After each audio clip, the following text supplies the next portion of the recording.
Hello students, कैसे हो आप सब। आज हम इस वीडियो में पढ़ने वाले हैं 6th chapter of history, colonialism and the city. तो हम यहाँ पे देखेंगे what happened to the city under the colonial rule. तो कॉलोनियल रूल में सिटीज़ के साथ में क्या हुआ, तो डिपेंड करता है सिटी कैसी थी। टेम्पल सिटी थी जहाँ पे जो है मेजरली टेम्पल रहते हैं, जैसे इंडिया में केदारनाथ है, ठीक है, मथुरा है, तो ये टेम्पल सिटी है। ओके, या फिर जो है मैन्युफैक्चरिंग सिटी है, वहाँ पे मैन्युफैक्चरिंग का काम चलता था, क्लोथ मेकिंग या जो है दूसरा और कुछ मैन्युफैक्चरिंग का काम। पोर्ट सिटी है जहाँ से इंपोर्ट एक्सपोर्ट चलता था, या जो है टाउन है जहाँ पे जो है दूसरी एक्टिविटी चलती जैसे ट्रेड चलता था या दूसरी सर्विस एक्टिविटी चलती थी। तो इसके ऊपर डिपेंड करता है कि सिटी के साथ में क्या हुआ होगा। तो इस टाइम में जो है 18th सेंचुरी में वेस्टर्न वर्ल्ड यानी जो है यूरोप में, यहाँ पे जो है मॉडर्न सिटीज़ इमर्ज हो रही थी। ये सिटीज़ इमर्ज इसलिए हो रही थी क्योंकि वहाँ पे जो इंडस्ट्रियलाइजेशन आ गया था, ठीक है। तो वहाँ से मशीनों से जो प्रोडक्शन करना शुरू हो गया, बड़े बड़े इंडस्ट्री बन गई, तो वहाँ से जो है रूरल एरिया से लोग माइग्रेट होके आए, ठीक है, जहाँ पे इंडस्ट्री बनी और वहाँ पे जो है सिटी इमर्ज होना शुरू हो गया। तो ऐसा कुछ ब्रिटेन में 2 सिटी बनी थी, एक थी लीड और दूसरी थी मैनचेस्टर। इंडिया में जो है इसका विपरीत चल रहा था, उल्टा चल रहा था। इंडिया में जो है सिटी तो जो नए सिटी तो इमर्ज नहीं हो रही थी, लेकिन जो एग्जिस्टिंग सिटी है तो वो धीरे धीरे जो है वहाँ से लोग जा रहे थे। क्यों? क्योंकि इंडस्ट्रियलाइजेशन जो यूरोप में शुरू हुआ था तो उसका जो है नेगेटिव इम्पैक्ट इंडिया पे पड़ रहा था। वहाँ पे मशीन के द्वारा आर्टिकल्स बनाए जा रहे थे, ठीक है, प्रोडक्ट बनाए जा रहे थे, तो चीप कॉस्ट पे बन रहे थे, और इंडिया में जो है बाय हैंड बन रही थी चीज़ें, तो उसका मैन्युफैक्चरिंग कॉस्ट ज़्यादा हो रहा था। तो ब्रिटिश जो है वहाँ से इंडस्ट्री से इंडिया में सामान ला रहे थे और बेच रहे थे। तो उनकी जो है पॉलिसी भी थी ब्रिटिश की, वहाँ से जब सामान आता था तो यहाँ पे जो है कुछ इंपोर्ट चार्ज नहीं लगता था, लेकिन जब इंडिया का प्रोडक्ट वहाँ पे जाता था इंग्लैंड में तो बहुत ज़्यादा जो है उसके ऊपर ड्यूटीज़ और टैक्सेस लगा दिए जाते थे। तो 18th सेंचुरी में इंडिया में जो है कलकत्ता, बॉम्बे और मद्रास जो है तो इसका इम्पोर्टेंस बढ़ा। तो ये 3 सिटियों का इम्पोर्टेंस क्यों बढ़ता है? क्योंकि जो है ये ब्रिटिश के जो है पावर सेंटर बनती है और ब्रिटिश इन्हें प्रेसिडेंसी घोषित कर देते हैं। तो प्रेसिडेंसी यहाँ से जो है ब्रिटिश अपना पूरा काम कारोबार चलाते हैं। तो मेनी टाउन्स जो है स्पेशली जो मैन्युफैक्चरिंग टाउन है तो वो उनकी पॉपुलेशन डिक्लाइन होने लगी। लोग वहाँ से जो है अब जब आर्टिकल्स जो बना रहे वो बिक नहीं रहे तो बना के क्या करेंगे, ठीक है, तो उनके पास में पैसा नहीं आ रहा है, तो उनको जो है अपना घर चलाने के लिए, अपनी ज़रूरत पूरे करने के लिए कुछ ना कुछ दूसरा काम करना पड़ेगा। तो फिर यही जो है आर्टिजन जो है खेत में जाके मजदूरी करते हैं या फिर जो है एग्रीकल्चर का काम ले लेते हैं। तो इसकी वजह से जो यहाँ पे डी अर्बनाइजेशन होता है।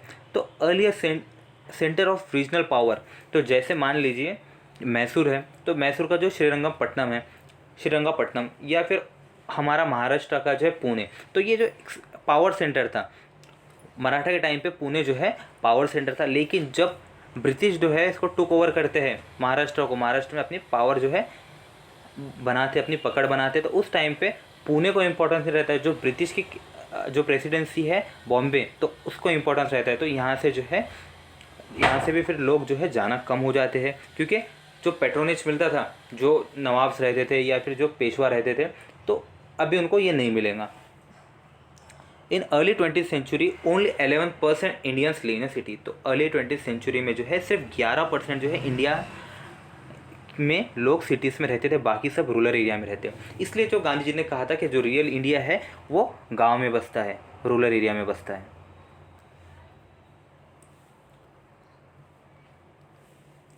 जो हिस्टोरिकल इंपेरियल सिटी था, जो रॉयल सिटी था, ठीक है, दिल्ली, तो कई जो है दशक तक, तो करीबन जो है 1000 साल तक के तो ये कैपिटल बना रहा। बीच बीच में गैप भी हुई है, लेकिन 1000 साल तक के जो है दिल्ली कैपिटल बना रहा। तो लेकिन अभी जो है ये पूरा 19th सेंचुरी में पूरा डस्टी सिटी रहा, डस्टी टाउन रहा, ठीक है।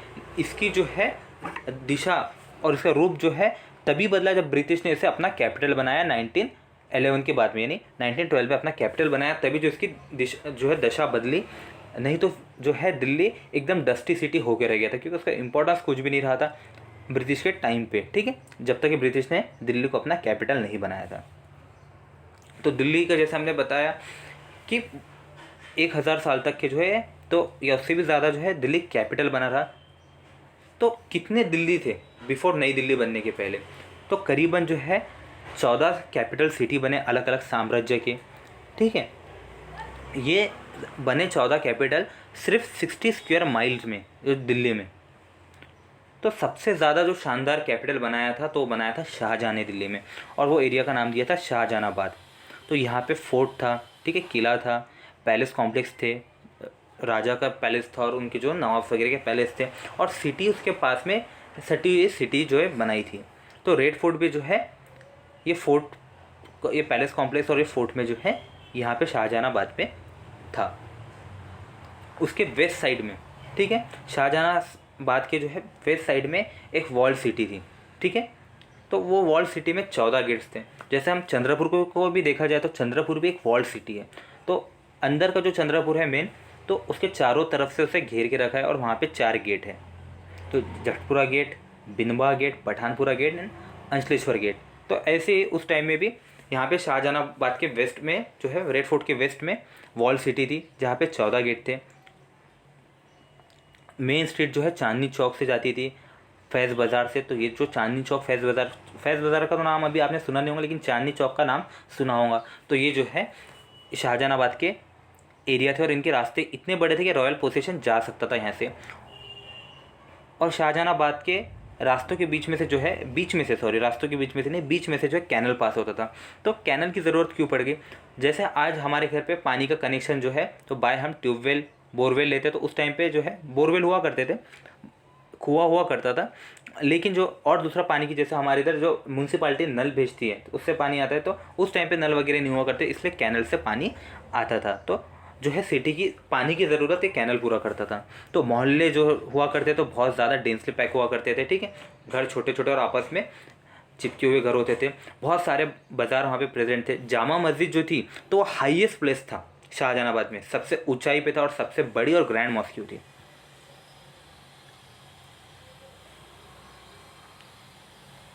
During Shahjahan time Delhi was important centre of Sufi culture. तो जो है शाहजहाँ के टाइम में दिल्ली एक सूफी कल्चर का एक इम्पोर्टेंट सेंटर था। तो सूफी कल्चर क्या होता है?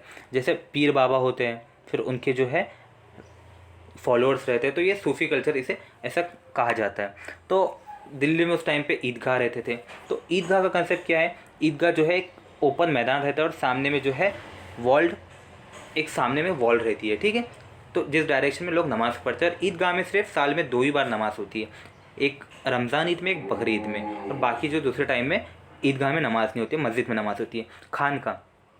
खानका क्या होता है? जैसे मैंने आपको बताया, ये जो सूफी सेंट रहते थे, पीर बाबा रहते थे, जब वो लाइव रहते थे, जहाँ पे वो रहते थे उसे खानका कहते थे। वहाँ पे उनके फॉलोअर आते थे, उनकी जो है बैठक होती थी, और कोई भी जो ट्रैवलर, टूरिस्ट जो है, तो अगर उस रास्ते से जाते तो वहाँ पे वो स्टे कर सकते थे। और ये खानका में जो है लंगर रहता था। लंगर यानी फ्री ऑफ कॉस्ट वो खाना जो है वहाँ पे खानका में जो भी आते थे उनको प्रोवाइड करते थे।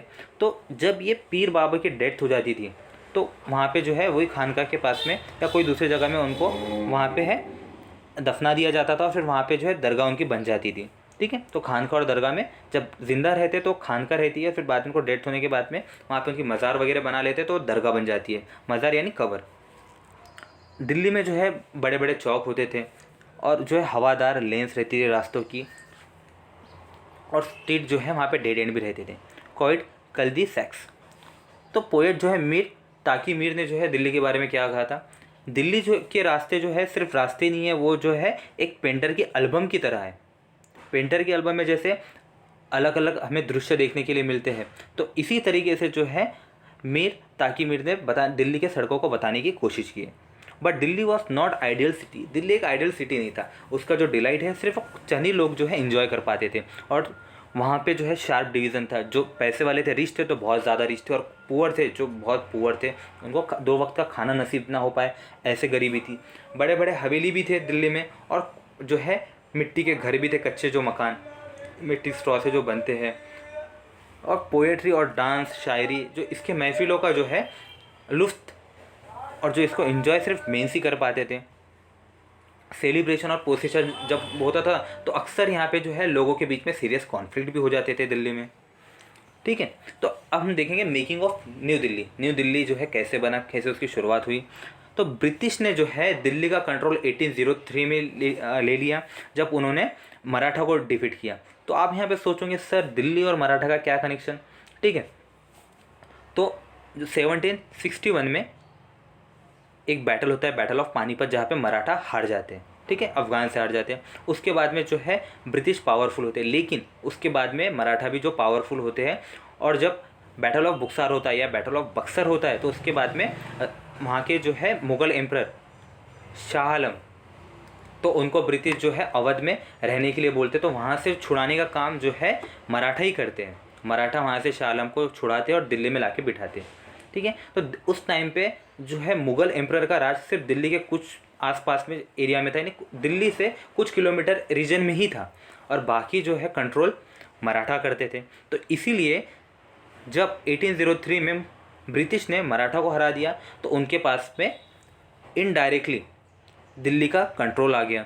ठीक है, यहाँ से कंट्रोल आ गया। तो दिल्ली की मॉडर्न सिटी उन्होंने बनाने की शुरुआत कब की? ब्रिटिश ने 1911 के बाद में।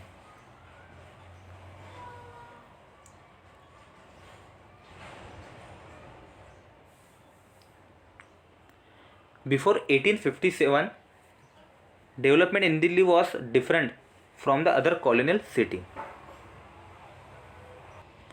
1857 के पहले है जो दिल्ली का नज़रिया है, जो दिल्ली दूसरे जो प्रेसिडेंसी दूसरे शहरों से अलग था।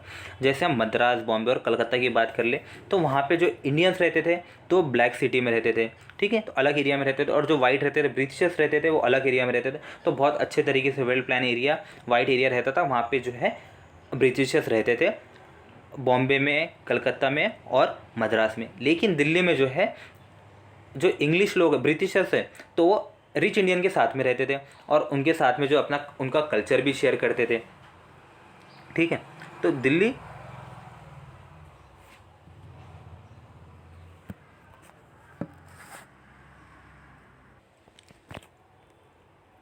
ब्रिटिश जो है उर्दू को, पर्शियन कल्चर को एंजॉय करते थे, पोएट्री को, और पार्टिसिपेट भी करते थे ब्रिटिश जो है लोकल फेस्टिवल में।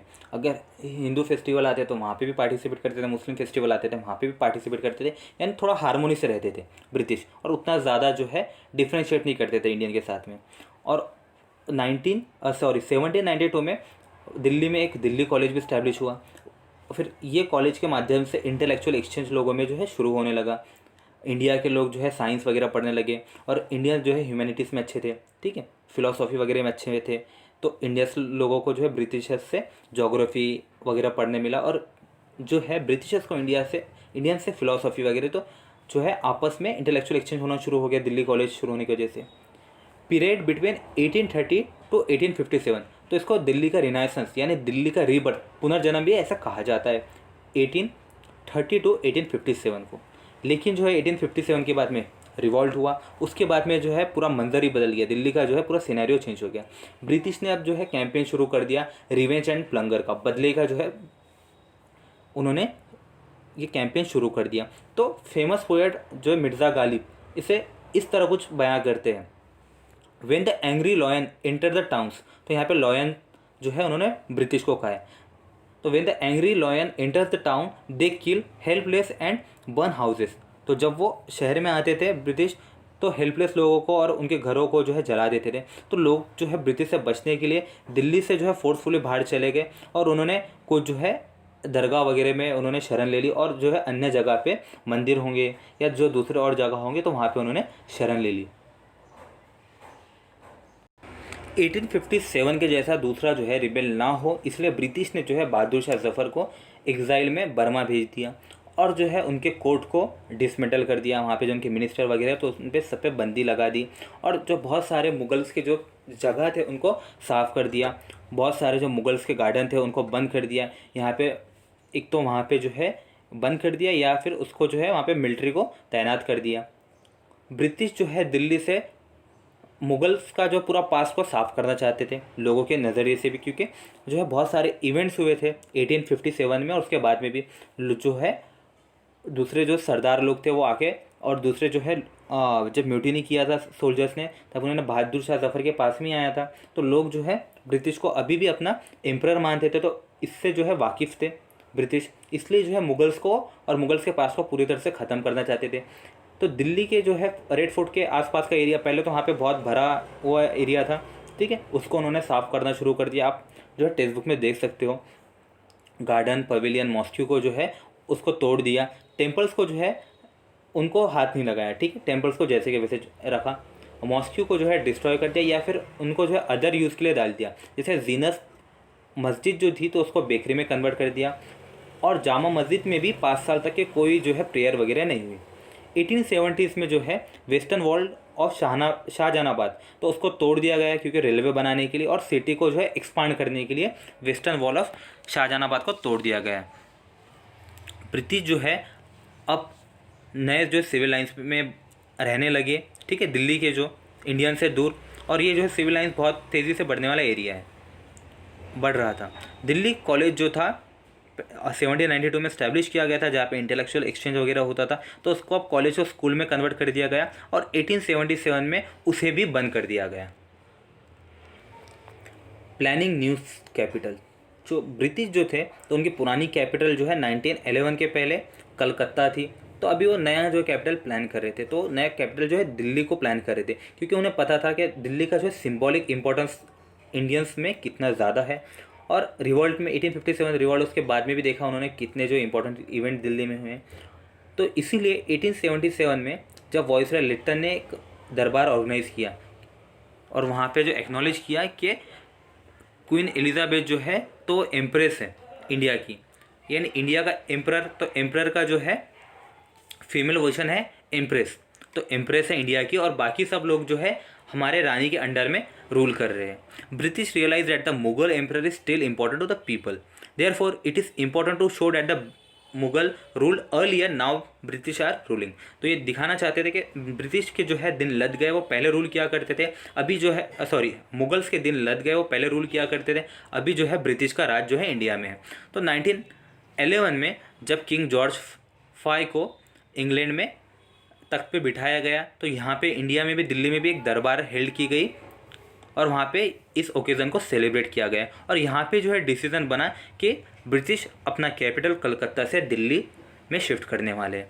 न्यू दिल्ली जो है वो बना तो 10 स्क्वायर मील के एरिया में बना, और एक जो है टेकड़ी थी रायसेना हिल्स, तो वहाँ पे बना। तो ये एग्जिस्टिंग जो सिटी थी उसके साउथ में थी, ठीक है, नीचे एरिया में थी। दो आर्किटेक्ट को यहाँ पे बुलाया गया नई दिल्ली बनाने के लिए, तो एडवर्ड ल्यूटियंस और हार्बर्ट बेकर, इन दोनों को बुलाया गया नई दिल्ली डिज़ाइन करने के लिए और उसके जो है बिल्डिंग्स डिज़ाइन करने के लिए। तो फिर जो इन लोगों का काम हुआ था, इन लोगों को जो आर्किटेक्ट को बुलाया गया था, तो इनका काम था गवर्नमेंट कॉम्प्लेक्स डिज़ाइन करना दिल्ली में। तो इन्हें किंग्सवे, जिसे हम आज राजपथ कहते हैं, जहाँ पे जो है परेड वगैरह होती है, तो राजपथ इन्होंने डिज़ाइन किया, और वॉइसरॉय पैलेस, तो उस टाइम में जो है सबसे बड़ा ऑफिशियल जो रहता था इंडिया में तो वॉइसरॉय था, तो उसका वॉइसरॉय पैलेस इन्होंने डिज़ाइन किया, जिसे हम राष्ट्रपति भवन कहते हैं, जहाँ पे आज हमारे राष्ट्रपति यानी प्रेसिडेंट रहते हैं। और इसके जो है साथ साथ जो है रास्ते, किंग्सवे यानी राजपथ जो है एक रास्ता है, बड़ा सा रास्ता है, तो उसके साइड में जो है सेक्रेटरीट भी इन्होंने बनाया था। तो फीचर्स जो है इन्होंने जो बिल्डिंग बनाई थी, तो इन्होंने कुछ जो है इंडिया के इम्पेरियल हिस्ट्री से बोरो किया था, लेकिन जो है ओवरऑल लोग जो है क्लासिकल ग्रीक था। वॉइसरॉय पैलेस यानी राष्ट्रपति जो भवन है, तो उसका जो सेंट्रल डोम है तो बुद्धिस्ट स्तूपा ऑफ सांची से जो है इंस्पायर्ड था, वहाँ से कॉपीड था। और बाकी जो है ये राष्ट्रपति भवन या वॉइसरॉय पैलेस जो बना था तो उसे रेड स्टोन से बनाया गया था, जैसे लाल किला भी रेड स्टोन से बना है, और वहाँ पे जाली वर्क हुआ था, तो जाली वर्क जो है, तो ये दोनों भी चीज़ें मुगल आर्किटेक्ट से बोरोड की गई थी। आर्किटेक्ट ने इंश्योर किया कि जो नई बिल्डिंग रहेंगी तो वो है शाहजहाँ के जामा मस्जिद से ऊंचाई पर है, ज़्यादा हाइट पर है। क्यों? क्योंकि यहाँ से डोमिनेंस दिखेगा कि जामा मस्जिद से भी ऊंची जगह पे ब्रिटिश की जो है बिल्डिंग्स है, तो ब्रिटिश का पावर ज़्यादा है। तो ये वैसे तो प्लान हुआ था, आर्किटेक्ट लोगों ने प्लान किया था कि 4 साल में बन जाए पूरा स्ट्रक्चर, लेकिन इसको बनते बनते 20 साल लग गए। तो आइडिया ऐसा था कि नई दिल्ली जो है पूरी ओल्ड दिल्ली के विपरीत बनाई जाए, अपोजिट बनाई जाए। क्यों? क्योंकि ओल्ड जो दिल्ली थी वहाँ पे इनकी सड़कें जो है छोटी छोटी सड़कें थी, क्राउडेड मोहल्ला था, और अनहाइजीनिक और अनहेल्दी जो इन्वायरमेंट था। तो इसलिए जो है यहाँ पे जब नई दिल्ली प्लान करेंगे तो वहाँ पे बड़े बड़े रास्ते रहेंगे, तो क्राउडेड मोहल्ला नहीं रहेगा, बड़े बड़े मैंशन रहेंगे, तो उनके आजू बाजू में बहुत ज़मीन रहेगी मैंशन की, ठीक है, बड़े बड़े बंगलों के, और बीच में बंगला रहेगा। तो हाइजीनिक और अनहेल्दी यहाँ पे कंडीशन है, तो यहाँ पे हाइजीनिक कंडीशन बनाने के लिए वाटर सप्लाई बराबर रहेगा, ठीक है, ड्रेनेज पैटर्न बराबर रहेगा। इस चीज़ों पे जो है आर्किटेक्ट ने और ब्रिटिशर्स ने ध्यान दिया था। Life in the time of partition. तो 1947 में जो है हमारे देश के दो टुकड़े हो गए, ठीक है, इंडिया बना, पाकिस्तान बना। तो अब जो है एक दिन में ये लाइन तो बन गई कि यहाँ पे इंडिया रहेगा, यहाँ पे पाकिस्तान रहेगा। तो लोग जो है तो यहाँ से वहाँ जा रहे थे, ठीक है, तो रिलीजियस कारण की वजह से जा रहे थे, क्योंकि जो है रिलीजन जो है उसके ऊपर कंट्री बनी थी, जो ऐसा पॉलिटिशियन सोचते थे उस टाइम पे। बाकी जो लोकल लोगों को कुछ भी नहीं करना। आज भी जो है पॉलिटिशियन लोगों की पॉलिटिक्स चलती है, लोकल लोगों को ज़्यादा जो है सामान्य आदमी को कुछ ज़्यादा करना नहीं होता है। तो इस जो है पार्टीशन में इंडिया से लोग पाकिस्तान जा रहे थे और पाकिस्तान से जो है लोग इंडिया आ रहे थे। इस बीच में जो है मारा मारी भी बहुत हुई है, ठीक है, तो बहुत लोगों को कत्ल कर दिया गया था। इसकी वजह से जो दिल्ली की है, तो दिल्ली की 2/3 जो मुस्लिम पॉपुलेशन है तो पाकिस्तान में माइग्रेट हो गई। तो ये माइग्रेशन का कारण क्या था, तो यहाँ पे इनसिक्योरिटी बढ़ गई थी, ठीक है, पार्टीशन की वजह से। तो ये मुस्लिम लोग सिक्योर नहीं थे, या फिर दूसरा कारण था इकोनॉमिकल कारण। अब इनका जो है इकोनॉमिकल उतना मजबूत नहीं था कि दिल्ली में सर्वाइव कर पाए, या फिर जो है इन्हें फोर्सफुली भी निकाला गया था। तो जो ये चीज़ें मैंने आपको दिल्ली में बताई तो सेम पाकिस्तान में भी हो रही होंगी, ठीक है। तो कई ये ऐसा नहीं है कि सिर्फ दिल्ली में हो रहा था, पाकिस्तान में भी ऐसी चीज़ें हो रही थी। तो लोगों के घर लूट लिए जा रहे थे, उनके घर जला दिए जा रहे थे, तो ये सब चीज़ें चल रही थी। इसलिए जो है दिल्ली से लोग पाकिस्तान माइग्रेट हो गए और पाकिस्तान के लोग दिल्ली में आ गए, ठीक है। तो इसकी वजह से दिल्ली की पॉपुलेशन बहुत ज़्यादा बढ़ गई।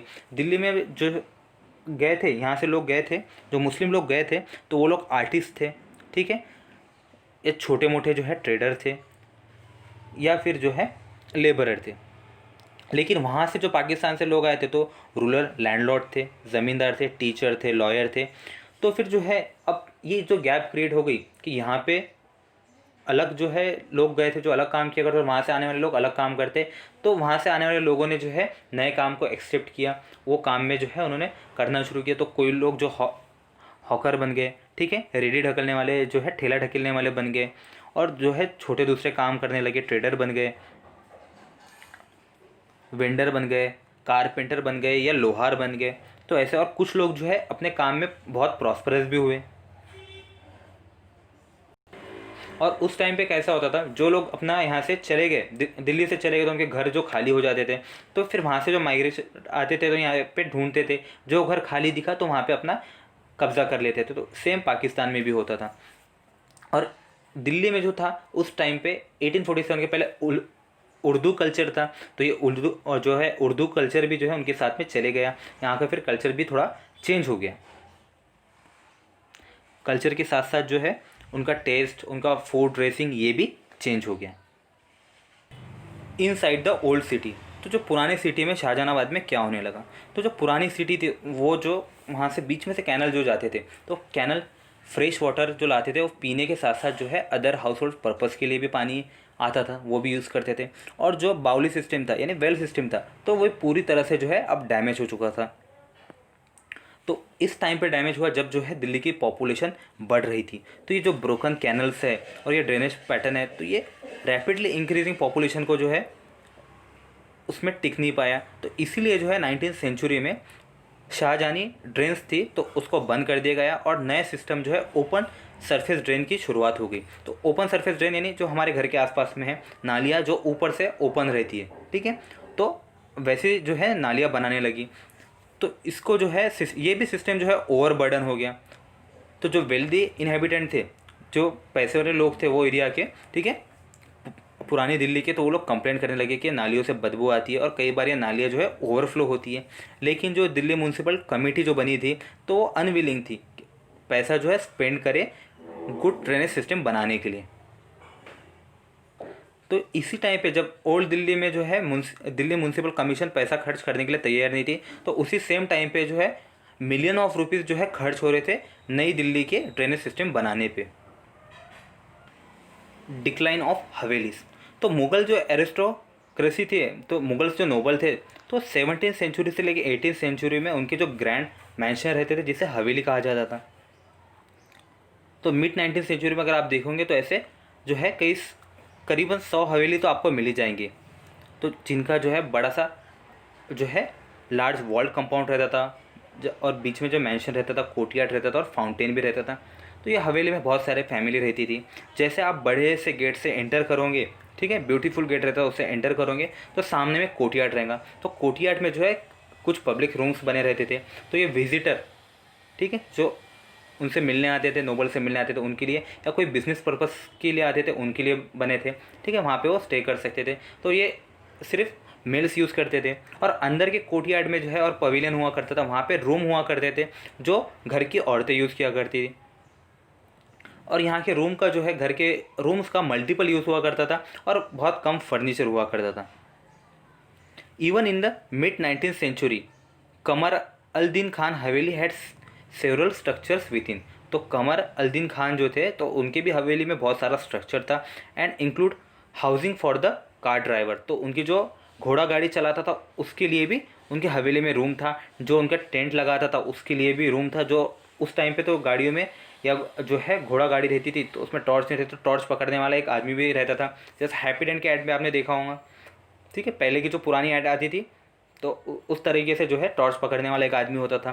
तो टॉर्च बियर है तो उसके लिए भी था। उनके अकाउंटेंट, क्लर्क और हाउस होल्ड सर्वेंट जो है सब उनके मैंशन में रहते थे, ठीक है, उनकी हवेली में रहते थे। उनके लिए सबके लिए वहाँ पे रूम रहते थे। Many of the Mughal amir were unable to maintain this large establishment under the condition of British rule. तो ब्रिटिश जब रूल आया तब इन लोगों की भी जो इकोनॉमिकल कंडीशन जो है घसड़ गई, ठीक है। तो ये भी इकोनॉमिकली कमज़ोर हो गए। तो उस टाइम पे इतने सारे नौकर चाकर, इतना बड़ा जो है महल रखना इनके लिए पॉसिबल नहीं था, हवेली रखना पॉसिबल नहीं था। तो हवेली जो है तो उस टाइम पे फिर उन्होंने सब डिवाइड करना शुरू कर दिया और उसको टुकड़ों में ऐसा बेचना शुरू कर दिया। ये ऑफन जो है सामने का जो रोड के साइड का हवेली का पार्ट था तो वहाँ पे उन्होंने शॉप बना दिया या वेयर हाउस बना दिया, जो उन्होंने खुद यूज़ किया होगा या फिर रेंट से दे दिया होगा। सम हवेली where taken over by the upcoming mercantile class but many fail into decay and disuse. तो बहुत सारे हवेली जो है उस टाइम जो है मर्चेंट जो पावरफुल हो रहे थे, ठीक है, बिजनेस से पैसे वाले हो रहे थे, तो कुछ हवेलियाँ ये मर्चेंट लोगों ने खरीद लिया और कुछ हवेलियाँ जो है वैसी पड़े रही और कभी यूज़ भी नहीं आई और डीके होती रही। The colonial bungalow was quite different from the हवेली। जो कॉलोनियल बंगलो थे तो हवेली से अलग थे। वो सिर्फ न्यूक्लियस फैमिली, छोटी सी फैमिली के लिए बने थे। It was a large single storey structure with a pitch roof. तो एक बड़ा सा जो है सिंगल स्टोरी उनका स्ट्रक्चर रहता था जिसका पिच रूफ रहता था। And usually set in 1 or 2 acres of open ground. तो उसमें 1-2 एकड़ जो है खुली जगह भी रहती थी। It has separate living and dining room and bedroom. तो वहाँ पे सेपरेट लिविंग रूम, जहाँ पे जैसे हमारे घर में होता है डाइनिंग रूम और बेडरूम रहता था। एंड वाइट वरांडा, सामने में बड़ा सा वरांडा होता था। तो अक्सर जो है ये वरांडा 3 साइड से भी होता था। Kitchen, stable and servant quarter जो है तो सेपरेट स्पेस पे रहते थे, जो मेन हाउस से अलग रहता था, ठीक है। तो ये इनके हाउस में दर्जनों नौकर रहते थे। Women's of household often set, तो इनकी जो है ब्रिटिश की जो वाइफ्स रहती थी तो वरांडा में अक्सर बैठा करती थी और वहाँ से सुपरवाइज करती थी टेलर को या दूसरे ट्रेडमैन को जो है डायरेक्शन दिया करती थी कि ऐसे काम कीजिए, वैसे काम कीजिए। Municipality began to plan. तो म्यूनसिपालिटी ने यहाँ पे प्लानिंग शुरू जब की तो सेंसस एक 1931 में लिया गया था। तो वहाँ पे रिवील हुआ कि जो वॉल सिटी है, जो ओल्ड सिटी है, तो बहुत ज़्यादा क्राउडेड है। तो वहाँ पे 1 एकड़ में 90 लोग रहते हैं। और कंपेयर अगर हम करते हैं न्यू दिल्ली से, तो न्यू दिल्ली में सिर्फ 3 ही लोग रहते हैं 1 एकड़ में। तो यहाँ पे जो है वॉल सिटी की बहुत पुअर कंडीशन थी। लेकिन ये पुअर कंडीशन होने के बाद भी जो है ओल्ड सिटी को एक्सपांशन से रोका नहीं गया। वहाँ पे जो है पॉपुलेशन और बढ़ती गई। तो 1888 में एक जो है एक्सटेंशन स्कीम है जिसका नाम था लाहौर गेट इम्प्रूवमेंट स्कीम। तो ये प्लान किया था रॉबर्ट क्लार्क ने, जो है for old city resident, for wall city resident, यानी ओल्ड जो है दिल्ली के लिए। The idea was to draw resident away from the old city to new type of market square. तो उनका ऐसा प्लान था कि जो है पुरानी दिल्ली के लोगों को अभी नए जगह पे जो है new type of market square में ले जाना चाहिए, वहाँ पे शिफ्ट करना चाहिए, around which shop could be build. तो उसके आसपास में दुकान बन सके। State in this redevelop strictly follow the grid pattern. तो ग्रिड पैटर्न क्या होता है, रास्ते जो है इस तरीके से जाते हैं, ठीक है। तो ये ग्रिड पैटर्न जो है इसे ग्रिड पैटर्न कहते हैं। तो स्ट्रिक्टली जो वहाँ पे ग्रिड पैटर्न रहेगा। And where of identical with size and character. तो रास्ते जो है सेम रहेंगे सबके। Land was divided into regular area for the construction of neighbourhood Clarkganj as a development was called. तो ये जैसा रॉबर्ट क्लार्क ने डिज़ाइन किया था तो इसको क्लार्कगंज कहा जाने लगा, लेकिन ये जो है हमें इनकम्प्लीट ही रहा और जो है ओल्ड सिटी को डीकंजेस्ट करने में मदद नहीं कर पाया। Even in 1912 water supply and drainage in this new locality was very poor. तो जो नया एरिया जो है क्लार्क्स ने बसाया था वहाँ पे 1912 आने के बाद भी जो है 1888 में शुरू किया था, 1912 आने के बाद में भी वाटर सप्लाई और ड्रेनेज सिस्टम है तो बहुत बेकार था। Delhi improvement trust was set up in 1936। तो दिल्ली इम्प्रूवमेंट ट्रस्ट जो है 1936 में स्टैब्लिश हुआ। It built area like Daryaganj south for wealthy Indians. तो एक इन्होंने वेल्दी इंडियंस के लिए एक अलग एरिया बनाया, Daryaganj south. House were group around park within the house space was divided according to the new rules of privacy. तो जैसे म्यूनसिपाल्टी रूल बनाती है तो उस रूल के हिसाब से जो है यहाँ पे हाउस बनाए गए, आसपास में जो जगह रखी गई दो घर के बीच में। Instead of the space being shared by many families और group, now different member of the same family had their own private space within a home. तो घर के अंदर ही जो है डिफरेंट मेंबर के खुद की प्राइवेट स्पेस रहा करती थी। तो स्टूडेंट्स यहाँ पे जो है हमारा 6 चैप्टर कंप्लीट होता है। आपको इस चैप्टर में अगर कुछ डाउट रहते हैं तो feel free to ask me. Thank you.